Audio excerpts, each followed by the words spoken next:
एक नन्हा बंदर पैदा हुआ। बंदर राजा उसे मारना चाहता था, लेकिन अगले ही पल बच्चे ने उसे एक मुक्का मारा। राजा खुश हो गया, उसे लगा कि उसका वारिस मिल गया है। पास ही खड़ा सलाहकार एक और छोटे बंदर को लाया। वह पहले वाले का जुड़वा भाई था और जन्म के हिसाब से असली उत्तराधिकारी था। लेकिन एक जादूगरनी ने कहा कि यह बच्चा अपशगुनी है और अगर जिंदा रहा तो पूरे समूह को नुकसान होगा। राजा दुविधा में पड़ गया, लेकिन जादूगरनी के कहने पर वह बच्चे को छोड़ने को मजबूर हुआ। सलाहकार उसे एक पहाड़ी के किनारे ले गया और एक भेड़िए को बुलाकर बच्चे को नीचे फेंक दिया। किस्मत से बच्चा बच गया, हालांकि एक भेड़िए ने उसकी एक बांह काट दी। बंदर लटकते हुए एक बड़ी नाक वाले बंदर के हाथों में गिरा, जिसने उसे बचा लिया। वह बंदर भी कभी अपने रूप की वजह से समूह से निकाला गया था। वह उसे छोड़ने ही वाला था, लेकिन फिर दया आ गई और उसने बच्चे को अपने साथ रख लिया। समय बीता गया, बच्चा बड़ा हुआ। एक हाथ न होने के बावजूद वह बहुत समझदार था। उसने पत्तों से पंखा बनाया, पानी पीने की मशीन बनाई और एक गोंद खोजी जो सब कुछ चिपका देती थी। उधर जुड़वा भाई बड़ा होकर राजा बनने वाला था। एक दिन दोनों एक खेल देखने पहुंचे। जब गेंद गिरी, बड़ी नाक वाला बंदर उसे पकड़ने गया, लेकिन गिर गया और गेंद एक दरार में जा फंसी। बच्चा अब किशोर ने अपनी गोंद से गेंद निकाल ली। सब हैरान रह गए। राजा का बेटा जुड़वा भाई जल गया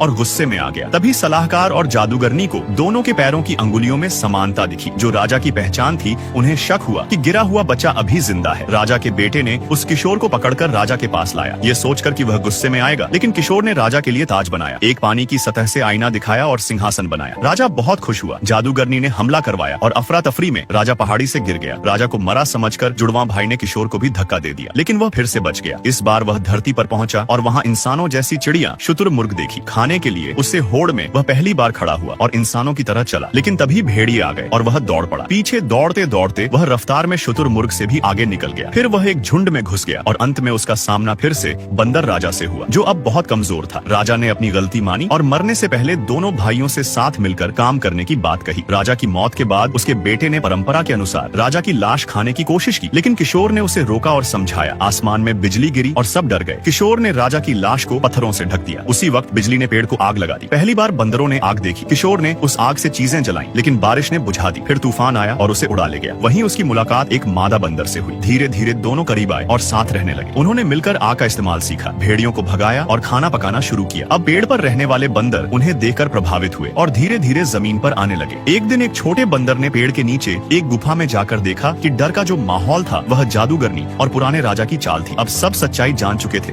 बंदर अब किशोर के साथ आ गए, जिसे अब सब राजा मानने लगे। समय बीता। किशोर और मादा बंदर का बच्चा होने वाला था। उनका समूह अब औजार, आग और घर बनाना सीख चुका था, लेकिन जादूगरनी ने फिर हमला किया और सब कुछ जला दिया। गुस्से में सब पुराने राजा के पास गए। राजा ने लड़ाई की, लेकिन अब वह कमजोर पड़ चुका था। पेड़ में आग लग गई। किशोर ने उसकी पत्नी को बचाया, लेकिन खुद दब गया। पुराने राजा ने उसे बचाया और अंत में दोनों भाइयों ने एक दूसरे को गले लगाया। फिर सब ने मिलकर नई जगह की ओर यात्रा शुरू की, आगे एक बेहतर दुनिया। आदमी ने अपनी बीवी को एक बैरल में बंद करके पहाड़ी से नीचे धक्का दे दिया, लेकिन किस्मत से वो नीचे गिरते वक्त एक लोहे की बीम पर अटक गई, जो भट्टी के ठीक ऊपर थी। जान तो बच गई, लेकिन जरा सी भी गलती होती तो सीधा नीचे जा गिरती। उसे अंदाजा लेना था नीचे कितना गहराई है, तो उसने अपनी आखिरी बची हुई चप्पल नीचे फेंकी। वो रुक गई, लेकिन कोई आवाज नहीं आई, जैसे चप्पल ने जमीन को छुआ ही नहीं। अब कोई रास्ता नहीं था, तो उसने खुद को खींचकर एक शीशे जैसी जगह से ऊपर निकाला और धीरे धीरे उस पतली बीम पर रेंगने लगी। बस 2 कदम ही चली थी कि फिसलने ही वाली थी। डर के मारे पूरी तरह जम गई, लेकिन तभी न जाने कहां से एक मच्छर आ गया, जो उसके जख्मों के आसपास मंडराने लगा। वो मच्छर बार बार उसका खून चूसने की कोशिश कर रहा था, लेकिन वो कुछ कर नहीं सकती थी। एक भी हलचल होती तो नीचे गिर जाती। अच्छी बात ये थी कि मच्छर खुद ही उड़ गया। तभी उसकी नजर एक सीढ़ी पर पड़ी। उसने गहरी सांस ली और दोबारा चलना शुरू किया। उसने अपने हाथ फैलाए ताकि बैलेंस बना रहे, लेकिन बीम इतनी पतली थी और उसके पैर में जो चोट लगी थी उसकी वजह से हर कदम दर्द से भरा था। दर्द बढ़ता गया और एक पल ऐसा आया जब वो फिसल गई, पर समय रहते उसने बीम को पकड़ लिया। लेकिन अब लटकते लटकते उसकी ताकत भी खत्म हो रही थी। फिर उसके दिमाग में एक पागल सा आइडिया आया। वो स्टील की फ्रेम पर लटक रही थी, नीचे कुछ नहीं था, सिर्फ हाथों के सहारे ऊपर चढ़ना नामुमकिन था। लेकिन हार मानने की जगह उसने खुद को आगे पीछे झुलाना शुरू किया, ताकि वो पास ही सीढ़ी तक पहुंच सके। जब टाइम परफेक्ट लगा, उसने खुद को छोड़ दिया और बस जैसे ही सीढ़ी को पकड़ा, वो झंग लगी सीढ़ी टूटकर गिर गई। उसको लगा अब तो पका गई, लेकिन नीचे एक फिशिंग नेट, मछली पकड़ने वाली जाली लगी थी, उसी पर जा गिरी। अब वो भट्टी के सबसे नीचे फंस गई थी। अगर किसी ने उसे टाइम पर नहीं ढूंढा तो वहीं भूख से मर जाती। जब उम्मीद टूटने लगी, तभी ऊपर से पटाखों की आवाज आने लगी। उसने जोर से चिल्लाकर मदद मांगी, लेकिन उसकी आवाज इन धमाकों में दब गई। फिर कुछ चिंगारियां भट्टी के अंदर गिरने लगी। अगर एक भी चिंगारी नीचे रखे ज्वलनशील कचरे से टकरा जाती तो आग लग जाती। फटाफट उसने अपने मुंह से वो चिंगारी बुझा दी और जान बचा ली। फिर वो एक टेढ़ी बियर पकड़कर सो गई। जब आंख खुली, उसने उम्मीद छोड़ दी थी। तभी ऊपर से अचानक एक गेम कंसोल गिरा। फिर कुछ खाने की प्लेटें आई। अभी वो समझ ही रही थी कि हो क्या रहा है। एक स्कार्फ उसके सिर पर आ गिरा। उसने स्कार्फ फेंका और वो सीधा पास की टूटी सीढ़ी में अटक गया। उसके दिमाग में एक नया आइडिया आया। उसने डिब्बे का ढक्कन उठाया और उस जाली को काटना शुरू किया। फिर एक लकड़ी के डंडे को स्कार्फ से बांधा और एक जुगाड़ी ग्रैपलिंग हुक बना लिया। पूरी ताकत लगाकर उसने उसे ऊपर फेंका और लकड़ी सीढ़ी सीढ़ी की रेलिंग में अटक गई। उसे याद आया कैसे उसके शौहर ने उसे पैसों के लिए मारने की कोशिश की थी। उसने दर्द को नजरअंदाज किया और चढ़ना शुरू किया। धीरे धीरे करके वो पहली सीढ़ी तक पहुंची, लेकिन जैसे ही वो लैंडिंग पॉइंट पर पहुंची, देखा कि सीढ़ी का आगे का हिस्सा गायब था। अब बस दीवार से चिपककर चलने का ही ऑप्शन था। वो एकदम संकरी जगह थी, कोई सहारा भी नहीं था। एक भी गलती होती तो वो सच में जलकर राख बन जाती। फिर भी उसने हिम्मत नहीं हारी। सूरज डूबने से पहले पहले वो ऊपर तक पहुंच गई। थकी हारी लेकिन खुश, उसने आखिरी हैंडरेल पकड़ा। लेकिन तभी उसके हाथ छूट गए और जैसे ही वो गिरने वाली थी, दो मजबूत हाथों ने उसे पकड़ लिया। निकला कि उसका छोटा भाई और उसके दोस्त तब से उसे ढूंढ रहे थे जब से वो गायब हुई थी। वो ही ऊपर से खाना गिरा रहे थे।